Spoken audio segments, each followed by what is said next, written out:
ದಂಡೋತಿ ಗ್ರಾಮದಲ್ಲಿ ಇರುವ ಮುರಾರ್ಜಿ ದೇಸಾಯಿ ಅಲ್ಪಸಂಖ್ಯಾತರ ವಸತಿ ನಿಲಯಕ್ಕೆ ಭೇಟಿ ಕೊಟ್ಟ ಬಿಜೆಪಿ ಮುಖಂಡರು ಅಲ್ಲಿನ ವ್ಯವಸ್ಥೆಯನ್ನು ವೀಕ್ಷಣೆ ಮಾಡಿದ್ದಾರೆ. ಬಿಜೆಪಿ ಜಿಲ್ಲಾಧ್ಯಕ್ಷ ಅಶೋಕ್ ಬಗಲ್ಗಿ, ಶಾಸಕ ಬಸವರಾಜ ಮತ್ತಿಮೂಡ್, ಅವಿನಾಶ್ ಜಾಧವ್ ಹಾಗೂ ಮಾಜಿ ಶಾಸಕ ರಾಜ್ಕುಮಾರ್ ಪಾಟೀಲ್ ತೇಲ್ಕೂರ್, ಬಿಜಿ ಪಾಟೀಲ್ ಸೇರಿದಂತೆ ಅನೇಕ ಮುಖಂಡರು ಭೇಟಿ ನೀಡಿದ್ದಾರೆ. ಕಲಬುರಗಿ ಜಿಲ್ಲೆ ಚಿತ್ತಾಪುರ ತಾಲೂಕಿನ ದಂಡೋತಿ ಗ್ರಾಮದಲ್ಲಿ ಇರುವ ವಸತಿ ನಿಲಯದಲ್ಲಿ ಆಗಿರುವ ಘಟನೆ ಬಗ್ಗೆ ತಿಳಿದಿರುವ ವಿಷಯ ಹೌದು. ಈಗ ವಸತಿ ನಿಲಯಕ್ಕೆ ಬಿಜೆಪಿ ಮುಖಂಡರು ಭೇಟಿ ನೀಡಿದ್ದು ವಸತಿ ಶಾಲೆಯಲ್ಲಿ ಇರುವ ಆಹಾರ ಸಾಮಗ್ರಿ ಸೇರಿದಂತೆ ಕೋಣೆಗಳ ವೀಕ್ಷಣೆ ಮಾಡಿದ್ದಾರೆ. ಮುಖಂಡರು ಅಲ್ಲಿನ ಪಾಲಕರ ಜೊತೆ ಸಮಯ ಕಳೆದು ಆಗಿರುವ ಘಟನೆ ಬಗ್ಗೆ ಮಾಹಿತಿಯನ್ನು ತೆಗೆದುಕೊಂಡಿದ್ದಾರೆ. ನಾವು ಮತ್ತ 10-15 ದಿನ ಬಿಟ್ಟು ಬರ್ತೀವಿ. ಎಲ್ಲ ಹುಡುಗರು ಬಲ್ಲಿ ಮತ್ತೆ ಮಾಹಿತಿ ಕೇಳ್ತೀವಿ. ಅವ್ರ ತಂದೆ ತಾಯಿ ಒಂದಿನ ಬಲ್ಲಿ ಮಾಹಿತಿ ಕೇಳ್ತೀವಿ. ಏನಾರ ಪ್ರಾಬ್ಲಮ್ ಇತ್ತು ನೀವು ಮಟೀರಿಯಲ್ ಸಪ್ಲೈ ಏನಾರ ಪ್ರಾಬ್ಲಮ್ ಇತ್ತಂದ್ರೆ ನೀವು ಹೇಳ್ಬೇಕು. ಅರ್ಥ ಆಯ್ತಲ್ಲಮ್ಮ? ನೀವು ಮಟೀರಿಯಲ್ ಸಪ್ಲೈ ಇಲ್ರಿ ನಾವೇನ್ ಮಾಡೋ ಮಟೀರಿಯಲ್ ಇಲ್ಲ ಮಾಡಕ್ಕಾಗತ್ತಿಲ್ಲ ಅಂದ್ರೆ ಅದನ್ನು ಹೇಳ್ರಿ ನೀವು. ಆಮೇಲೆ ನಾವೆಲ್ಲ ನೋಡ್ತೀವಿ. ಒಂದು 10-15 ದಿನದಾಗ ಆಗಿಲ್ಲ ಅಂದ್ರೆ ಮತ್ತೆ ಹುಡುಗರೆಲ್ಲ ವಾಪಸ್ ಹೋಗ್ಬಾರ್ದು. ಅದ್ರ ತಲೆ ಹೇಳಕತ್ತೀವಿ. 10 ದಿನದ ಈಗ ಹಾಗೆ ನೀವೇನು ಬಿಟ್ಬಿಡ್ರಿ, ಮುಂದರ ಸುಧಾರಣೆ ಆಗ್ಬೇಕು.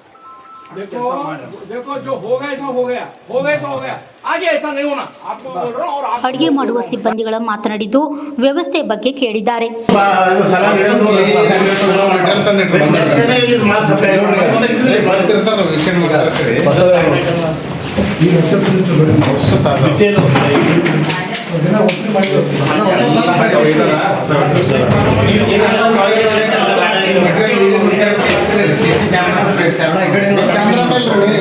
ಕ್ಯಾಮ್ರಾ ಚಾಲು ಮಾಡಿ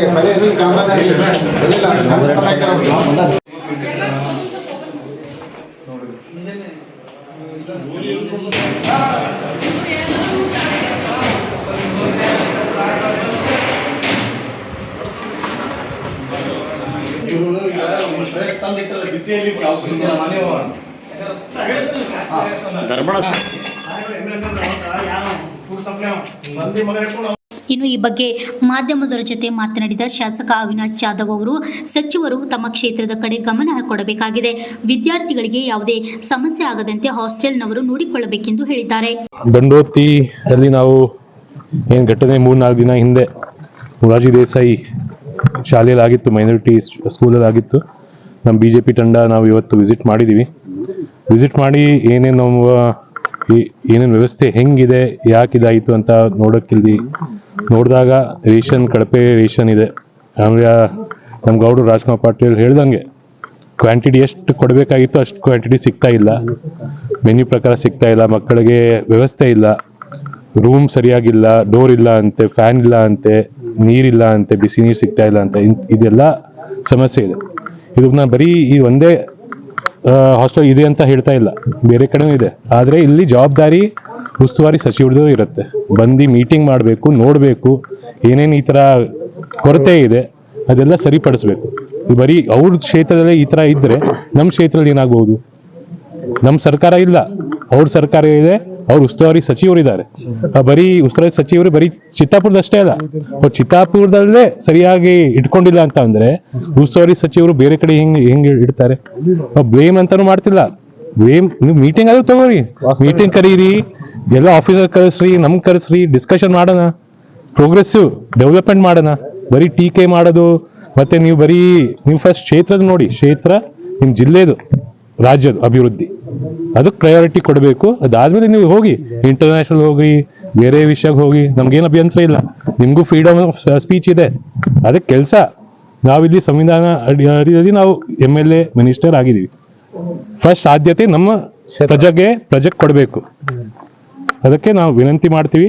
ಮತ್ತೆ ನಾವು DC ಅವ್ರಿಗೂ ಏನೇನಿದೆ ತಿಳಿಸ್ತೀವಿ. ಇದೆಲ್ಲ ಧನ್ಯವಾದ. ನಂತರ ಮಾತನಾಡಿದ ಮಾಜಿ ಶಾಸಕ ರಾಜ್ಕುಮಾರ್ ಪಾಟೀಲ್ ತೇಲ್ಕೂರ್ ಅವರು ಸುದೀರ್ಘವಾಗಿ ಮಾತನಾಡಿ, ಪಾಲಕರು ಹೆದರದೆ ಮಕ್ಕಳನ್ನ ವಸತಿ ನಿಲಯಕ್ಕೆ ಕಳುಹಿಸಿ ಎಂದು ತಿಳಿಸಿದ್ದಾರೆ. ಇನ್ನು ಸಚಿವ ಪ್ರಿಯಾಂಕ್ ಖರ್ಗೆ ಅವರು ಸ್ವಕ್ಷೇತ್ರದ ಬಗ್ಗೆ ತಿಳಿದುಕೊಳ್ಳಬೇಕಾಗಿದೆ. ಕಳಪೆ ಗುಣಮಟ್ಟದ ಆಹಾರ ಸರಬರಾಜು ಆಗುತ್ತಿದೆ. ಆಹಾರದಲ್ಲಿ ಹುಳ ಹಾಗೂ ಪೌಷ್ಟಿಕತೆ ಇಲ್ಲದ ಆಹಾರ ಸರಬರಾಜು ಮಾಡುತ್ತಿದ್ದಾರೆ. ಇನ್ನು ಈ ಆಹಾರ ಸರಬರಾಜು ಮಾಡುವವರನ್ನ ಬ್ಲಾಕ್ ಲಿಸ್ಟ್ಗೆ ಹಾಕಬೇಕಾಗಿದೆ. ನೀರಿನ ಸಮಸ್ಯೆ ಇದ್ದು ವಿದ್ಯಾರ್ಥಿಗಳು ನೀರಿಗಾಗಿ ಪರದಾಟ ಮಾಡುವಂತ ಪರಿಸ್ಥಿತಿ ನಿರ್ಮಾಣವಾಗಿದೆ ಎಂದು ಆಕ್ರೋಶ ಹೊರಹಾಕಿದ್ದಾರೆ. ಇವತ್ತು ಕಲಬುರಗಿ ಜಿಲ್ಲೆಯ ಭಾರತೀಯ ಜನತಾ ಪಕ್ಷದ ನಿಯೋಗ ನಮ್ಮ ಜಿಲ್ಲಾಧ್ಯಕ್ಷರಾದಂಥ ಅಶೋಕ್ ಬಗ್ಲಿ ಅವರ ನೇತೃತ್ವದಲ್ಲಿ 3 ಜನ ಶಾಸಕರು, ನಮ್ಮ ಹಿರಿಯ ಶಾಸಕರಾದಂಥ ನಮ್ಮ BG ಪಾಟೀಲ್ ಅವರು ಮತ್ತು ಬಸವರಾಜ್ ಮತ್ತಿಮೂಡವರು, ಡಾಕ್ಟರ್ ಅವಿನಾಶ್ ಜಾಧವ್ ಅವರ ನೇತೃತ್ವದಲ್ಲಿ ಮಾಜಿ ಸಚಿವರಾದಂಥ ಬಾಬುರಾವ್ ಚೌಹಾಣ್ ಅವರು, ಶರಣಪ್ಪ ತಳವಾರ್ ಅವರು ಮತ್ತು ಇಲ್ಲಿನ ಚಿತ್ತಾಪುರಿನ ಅಧ್ಯಕ್ಷರಾದಂಥ ರವಿ ಸಜ್ಜನ್ ಅವರು, ಧರ್ಮಣ್ಣ ಇಟ್ಗಾ ಅವರು ಸೇರಿದಂತೆ ಬಸವರಾಜ್ ಬೆಣ್ಣೂರ್ ಅವರು ಸೇರಿದಂತೆ ನಾವು ಒಂದಿಷ್ಟು ಜನ ಭಾರತೀಯ ಜನತಾ ಪಕ್ಷದ ನಿಯೋಗ ಇವತ್ತೇನು ಚಿತ್ತಾಪುರ ತಾಲೂಕಿನಲ್ಲಿ ಅಲ್ಪಸಂಖ್ಯಾತರ ಮೊರಾರ್ಜಿ ದೇಸಾಯಿ ಸ್ಕೂಲ್ನಲ್ಲಿ 3-4 ದಿನಗಳ ಹಿಂದೆ ಇಲ್ಲಿ ಫುಡ್ ಪಾಯ್ಸನಿಂಗ್ ಆಗಿ ಮಕ್ಕಳೆಲ್ಲ ಆಸ್ಪತ್ರೆಗೆ ಸೇರಿ ಮಕ್ಕಳು ಶಾಲೆಗೆ ಬರದ ರೀತಿಯಲ್ಲಿ ಶಾಲೆಯಿಂದ ದೂರ ಉಳಿದಿದ್ದಾರೆ. ಹಾಗಾಗಿ ಇವತ್ತು ನಾವು ಈ ಶಾಲೆಗೆ ವಿಸಿಟ್ ಮಾಡಿದ್ದೇವೆ. ವಿಸಿಟ್ ಮಾಡಿ ನಾವು ಮಕ್ಕಳ ಪೋಷಕರಲ್ಲಿ ಮೊದಲು ವಿನಂತಿ ಮಾಡ್ತೇವೆ, ನೀವು ಧೈರ್ಯದಿಂದಿರಿ, ನಿಮ್ಮ ಮಕ್ಕಳನ್ನು ಮತ್ತೆ ಮರಳಿ ಈ ಶಾಲೆಗೆ ಕಳಿಸ್ಬೇಕು ಅನ್ನುವಂಥ ವಿನಂತಿಯನ್ನು ನಾನು ಮಾಡ್ತೇನೆ.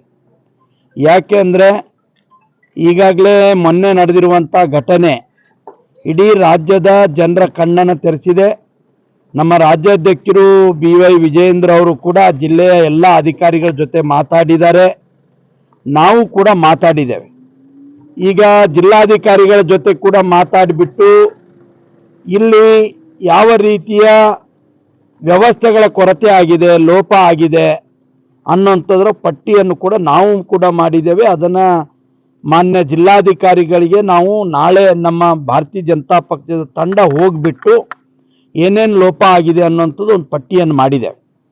ಇಲ್ಲಿ ಕಳಪೆ ಗುಣಮಟ್ಟದ ಒಂದು ಆಹಾರ ಸಪ್ಲೈ ಆಗ್ತಾ ಇದೆ, ಕಳಪೆ ಗುಣಮಟ್ಟದ ಆಹಾರ ಸಪ್ಲೈ ಆಗ್ತದೆ. ಆಹಾರಗಳಲ್ಲಿ ಈ ಹುಳ ಮತ್ತು ಯಾವುದೇ ರೀತಿಯ ಪೌಷ್ಟಿಕತೆ ಇಲ್ಲದೆ ಇರುವಂಥ, ಯಾರೂ ತಿನ್ನದೇ ಇರುವಂಥ ಅಕ್ಕಿ, ಗೋಧಿ ಹಿಟ್ಟು ಇದನ್ನು ಸಪ್ಲೈ ಮಾಡ್ತಾ ಇದ್ದಾರೆ ಅನ್ನುವಂಥದ್ದು ನಮ್ಮ ಮೇಲ್ನೋಟಕ್ಕೆ ಕಂಡುಬಂದಿದೆ.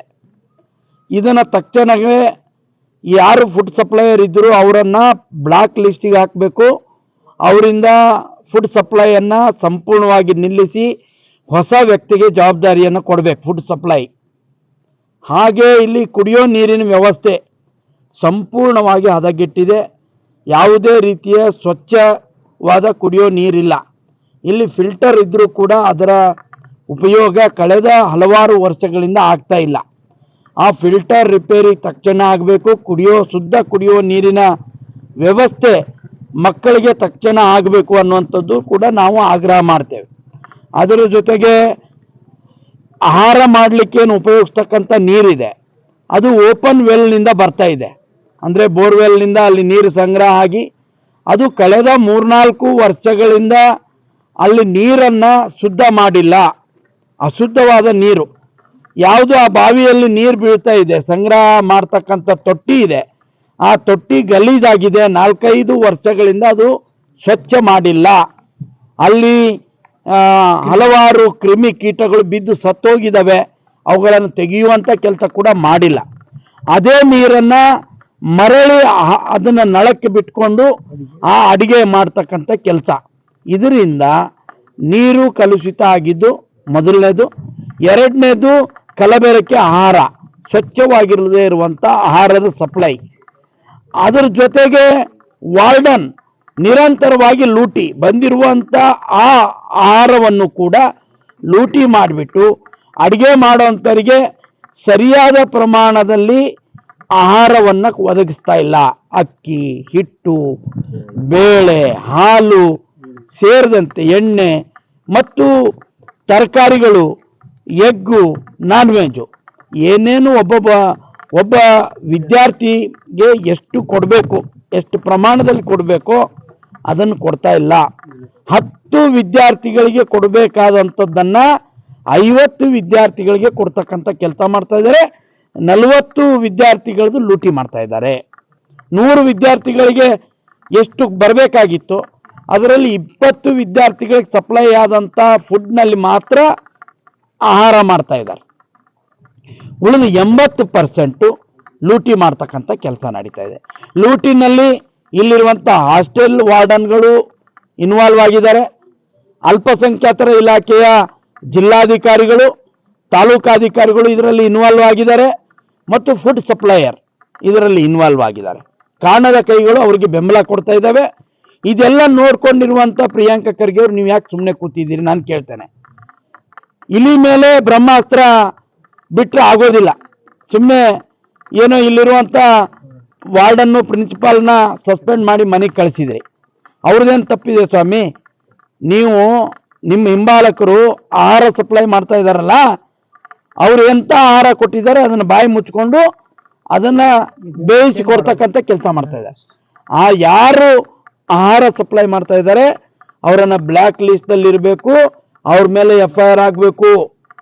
ಆಹಾರ ಸಪ್ಲೈ ಮಾಡ್ತಕ್ಕಂಥವ್ರ ಮೇಲೆ FIR ಆಗಬೇಕು, ಅಂದರೆ ಮಾತ್ರ ನಡೆಯುತ್ತೆ. ಅದನ್ನ ನಾವು ಹೇಳ್ತೇವೆ. ಅಧಿಕಾರಿ ಜಿಲ್ಲಾಧಿಕಾರಿ ಸಸ್ಪೆಂಡ್ ಆಗ್ಬೇಕು. ಅಲ್ಪಸಂಖ್ಯಾತರ ಇಲಾಖೆ ಮುರಾರ್ಜಿ ದೇಸಾಯಿ ಈ ಸ್ಕೂಲಿನ ಜಿಲ್ಲಾ ಅಧಿಕಾರಿಗಳು ಯಾರ್ಯಾರು ಇದ್ದಾರೆ ಅವರನ್ನ ಸಸ್ಪೆಂಡ್ ಮಾಡ್ಬೇಕು. ಜಿಲ್ಲಾಧಿಕಾರಿಗಳು ತಾಲೂಕಾಧಿಕಾರಿಗಳನ್ನ ಸಸ್ಪೆಂಡ್ ಮಾಡಿ ತನಿಖೆಯನ್ನು ಮಾಡಬೇಕು. ಕೇವಲ ಇದೊಂದೇ ಸ್ಕೂಲ್ ಅಲ್ಲ, ಇಡೀ ಕಲಬುರಗಿ ಜಿಲ್ಲೆನಲ್ಲಿರುವಂತ ಎಲ್ಲ ವಸತಿ ಶಾಲೆಗಳ ಪರಿಸ್ಥಿತಿ ಕೂಡ ಇದೇ ಆಗಿದೆ. ಮಕ್ಕಳಿಗೆ ರೂಮ್ಗಳಿಗೆ ಡೋರ್ಗಳಿಲ್ಲ ಸ್ವಾಮಿ. ರಾತ್ರಿ ಹೇಗೆ ಮಲ್ಕೋಬೇಕು? ಹುಡುಗಿಯರು ಇರ್ತಾರೆ, ಅವ್ರು ಹೇಗೆ ಮಲ್ಕೋಬೇಕು? ಅವರು ಫ್ಯಾನ್ಗಳಿಲ್ಲ. ನೈಟ್ ವಾಚ್ಮ್ಯಾನ್ ಇದ್ರೆ ಸರಿಯಾಗಿ ಕೆಲಸ ಮಾಡೋದಿಲ್ಲ. ಹಗಲತ್ತು ವಾಚ್ಮ್ಯಾನ್ಗಳಿಲ್ಲ. ಸ್ನಾನಕ್ಕೆ ಬಿಸಿ ನೀರು ಕೊಡ್ಲೇಬೇಕು. ಯಾವ ಕಾನೂನಿದೆ ಸ್ವಾಮಿ? ಪ್ರಿಯಾಂಕಾ ಖರ್ಗೆ ಅವರೇ, ನೀವು 10 ದಿನ ತಣ್ಣನ್ ನೀರು ಫಿಲ್ಟರ್ ಇಲ್ದು ಸ್ನಾನ ಮಾಡಿ, ಗೊತ್ತಾಗತ್ತೆ ನಿಮ್ಗೆ. ಇಲ್ಲೂ ಕೂಡ ನಮ್ಮ ಮಕ್ಕಳೇ. ಹಂಗಾಗಿ ನಾನು ವಿನಂತಿ ಮಾಡ್ತೀನಿ, ತುರ್ತಾಗಿ ನಾಳೆಯಿಂದ ಮಕ್ಕಳು ಈ ಶಾಲೆಗೆ ಮರಳಿ ಬರಬೇಕು ಅಂದ್ರೆ ಪೇರೆಂಟ್ಗಳ ಬೇಡಿಕೆ ಇದೆ. ಬಿಸಿ ನೀರನ್ನು ಕೊಡಬೇಕು, ಶುದ್ಧವಾದ ಕುಡಿಯೋ ನೀರು ಕೊಡಬೇಕು, ಶುದ್ಧವಾದ ಚಹಾ ಕೊಡ್ಬೇಕು ಕುಡಿಲಿಕ್ಕೆ. 300 ಜನ ವಿದ್ಯಾರ್ಥಿಗಳಿಗೆ 2 ಲೀಟರ್ ಹಾಲ್ನಲ್ಲಿ ಚಹಾ ಮಾಡಿಕೊಡ್ತಾರೆ. ಸ್ವಾಮಿ, ಇದು ಯಾವ ನ್ಯಾಯ ಕೇಳ್ತೀನಿ ನಾನು. 1 kg ಬೇಳೆನಲ್ಲಿ 300 ಜನ ವಿದ್ಯಾರ್ಥಿಗಳಿಗೆ ಸಾಂಬಾರ್ ಮಾಡ್ತಾರೆ. 10 kg ತರಕಾರಿ ಅಂತ ಹೇಳಿದ್ದಾರೆ. ಈಗ ಅದು ಕೂಡ ಸರಿಯಾಗಿ ಬರುತ್ತೋ ಇಲ್ಲೋ ಗೊತ್ತಿಲ್ಲ. ಎಲ್ಲ ಸೇರಿ ಅಂದ್ರೆ ಎಲ್ಲಾ ರೀತಿಯ ತರಕಾರಿಗಳು ಸೇರ್ಕೊಂಡು, ಅದರಲ್ಲಿ ಈರುಳ್ಳಿ ಬಂತು, ಬೆಳ್ಳುಳ್ಳಿ ಬಂತು, ಟಮಾಟ ಬಂತು, ಮೆಣಸಿನ್ಕಾಯಿ ಬಂತು, ಎಲ್ಲ ಸೇರ್ಕೊಂಡು 10 kg 300 ಜನರಿಗೆ. ಇದು ಎಲ್ಲಿಂದ ಸಾಲುತ್ತೆ ನಾನು ಕೇಳ್ತೇನೆ. 1 kg ಬೇಳೆ ಮತ್ತೆ ಅಪೌಷ್ಟಿಕತೆಯಿಂದ ಮಕ್ಕಳು ಬಳಲದೆ ಏನು ಮಾಡ್ಲಿಕ್ಕೆ ಸಾಧ್ಯ ಇದೆ? ಅದಕ್ಕೆ ನಾವು ಇಲ್ಲಿನ ಜಿಲ್ಲೆಯ ಅಲ್ಪಸಂಖ್ಯಾತರ ಅಧಿಕಾರಿಗಳು ಅವರನ್ನು ಸಸ್ಪೆಂಡ್ ಮಾಡಿ ತನಿಖೆ ಮಾಡಬೇಕು, FIR ಅನ್ನು ರಿಜಿಸ್ಟರ್ ಮಾಡಬೇಕು. ಇಲ್ಲಿರೋ ಕೇವಲ ಯಾರೋ ಒಂದಿಬ್ಬರು ವಾರ್ಡನ್ನು ಟೀಚರ್ಸನ್ನು ನೀವು ಸಸ್ಪೆಂಡ್ ಮಾಡಿದಿರಿ, ಇದು ಸಾಲೋದಿಲ್ಲ ಅನ್ನುವಂಥ ಮಾತನ್ನು ಹೇಳ್ತೇನೆ. ಮತ್ತು ಇವೆಲ್ಲ ಪ್ರಾರಂಭ ಆಗಿ 2-3 ತಿಂಗಳು ಕಳೀತಾ ಬಂದಿದೆ. ಇಲ್ಲಿವರೆಗೂ ಕನ್ನಡ ಶಿಕ್ಷಕರೇ ಇಲ್ಲ. ಅವ್ರು ಕನ್ನಡ ಎಕ್ಸಾಮ್ ಬರಿಬಾರ್ದ? 10th ಅಲ್ಲಿ ಕನ್ನಡ ಫೇಲ್ ಆದರೆ PUC ಎಂಟ್ರಿ ತಗೊಳ್ತಾರಾ ಪ್ರಿಯಾಂಕಾ ಖರ್ಗೆ ಅವರೇ? ಯಾಕೆ ನಿಮಗೆ ಕನ್ನಡ ಟೀಚರ್ ಕೊಡ್ಲಿಕ್ಕಾಗಿಲ್ಲ? ಇವತ್ತು ಉರ್ದು ಟೀಚರನ್ನು ಸಸ್ಪೆಂಡ್ ಮಾಡಿದಿರಿ, ಅದರ ಬದಲಾಗಿ ಏನು ವ್ಯವಸ್ಥೆ ಮಾಡಿದಿರಿ ಅಂತ ನಾನು ಕೇಳ್ತೇನೆ. ಕೇವಲ ನಾವು ಹೇಳೋದಲ್ಲ, ಆರೋಪಗಳಲ್ಲ, ನೀವು ಇದನ್ನು ಸರಿಪಡಿಸಬೇಕು. ನೀವು ತುರ್ತಾಗಿ, ನಾನು ಪ್ರಿಯಾಂಕಾ ಖರ್ಗೆ ಅವ್ರಿಗೆ ಕೇಳ್ತೇನೆ, ವಿರೋಧ ಪಕ್ಷದ ಪ್ರಮುಖರನ್ನು ಕರೀರಿ, ಜಿಲ್ಲೆಯ ಎಲ್ಲ ಅಧಿಕಾರಿಗಳಿಗೆ ಕರೀರಿ, ಏನೇನು ಶಾಲಾ ಕಾಲೇಜುಗಳ ಪರಿಸ್ಥಿತಿ ಇದೆ ಅಂತೇಳಿ ನಿಮ್ಮ ಜೊತೆಗೆ ನಾವು ಬರ್ತೀವಿ ವಿಸಿಟಿಗೆ, ಸುಧಾರಣೆ ಮಾಡಲಿಕ್ಕೆ, ನಿಮ್ಮನ್ನು ಬ್ಲೇಮ್ ಮಾಡೋಕ್ಕಲ್ಲ. KDP ಮೀಟಿಂಗ್ ಮಾಡಿ ಬಂದ್ರಿ ಹೋದ್ರಿ ಮುಖ್ಯಮಂತ್ರಿಗಳ ಸಭೆ ಮಾಡಲಿಕ್ಕೆ. ಮುಖ್ಯಮಂತ್ರಿಗಳ ಸಭೆ ಮಾಡ್ಲಿಕ್ಕಂತೇನೆ ಹೊಸದಾಗಿ ಮುಖ್ಯಮಂತ್ರಿಗಳಾದಂಥವ್ರು 1 ದಿನ ಮೊದಲು ಬಂದ್ರು. ಬಹಳ ದೊಡ್ಡ ಸಾಹಸ, ಯಾಕೋ ಗೊತ್ತಿಲ್ಲ. ಅವರು ಮುಖ್ಯಮಂತ್ರಿಗಳ ನಂತರ ಬರೋರು. ಸದಸ್ಯ BJ ಪಾಟೀಲ್, ಶಾಸಕರಾದ ಬಸವರಾಜ್ ಮತ್ತಿಮೂರ್, ಡಾಕ್ಟರ್ ಅವಿನಾಶ್ ಜಾಧವ್, ಮಾಜಿ ಶಾಸಕ ರಾಜ್ಕುಮಾರ್ ಪಾಟೀಲ್ ತೆಲ್ಕೂರ್, ಮಾಜಿ ಸಚಿವ ಬಾಬುರಾವ್ ಚವ್ಹಾಣ್, ಬಿಜೆಪಿ ಜಿಲ್ಲಾಧ್ಯಕ್ಷ ಅಶೋಕ್ ಬಗಲ್ಗಿ, ಬಸವರಾಜ್ ಬೆಣ್ಣೂರ್ಕರ್, ಶರಣಪ್ಪ ತಳವಾರ್, ಧರ್ಮಣ್ಣ ಇಟ್ಕಿ, ಮಲ್ಲಿಕಾರ್ಜುನ ಯಮನೂರ್, ಬಿಜೆಪಿ ತಾಲೂಕು ಅಧ್ಯಕ್ಷ ರವೀಂದ್ರ ಸಜ್ಜನ್ ಶೆಟ್ಟಿ, ನಾಗರಾಜ್ ಹುಗಾರ್, ಮಲ್ಲಿಕಾರ್ಜುನ್ ಇಟ್ಕಿ, ಗುಂಡು ಮತ್ತಿಮೂಡ್, ಆನಂದ ಅಳ್ದಂಗ್, ಸುರೇಶ್ ರಾಠೋಡ್, ಶರಣು ದಂಡೋತಿ, ಪ್ರಭಾರಿ ವಾರ್ಡನ್ ವಿಜಯಲಕ್ಷ್ಮಿ ಬಿರಾದಾರ್ ಉಪಸ್ಥಿತರಿದ್ದರು. ಅಣ್ಣಾರಾಯ್ ವಿ ಯುನಿ, RJ32 ಕನ್ನಡ ನ್ಯೂಸ್, ಚಿತ್ತಾಪುರ್.